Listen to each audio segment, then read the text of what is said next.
नहीं करती थी ज़्यादा, वो हमेशा हॉस्पिटल में ही रहती। बचपन से ही बस अकेली रही है। उसके मॉम एंड डैड बहुत लड़ाई करते थे। उसके डैड उसकी मॉम को बहुत मारते थे। एक दिन तंग आ गई, उसकी मॉम बाहर निकल गई, उसकी डेथ हो गई।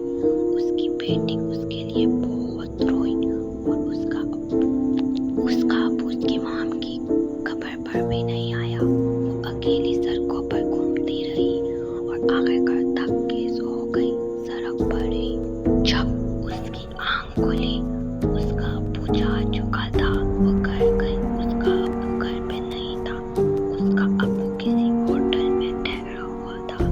उसके अब्बू ने उसको घर में अकेला छोड़ दिया। वो बहुत डर रही थी।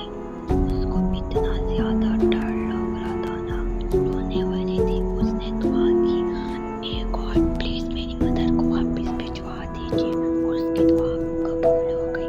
उसकी मदर वापस आ गई।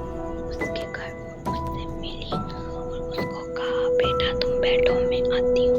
और वो अपने शौहर से बदला लेने के लिए चली गई। वो बदला लेने की आग में तब भड़क चुकी थी।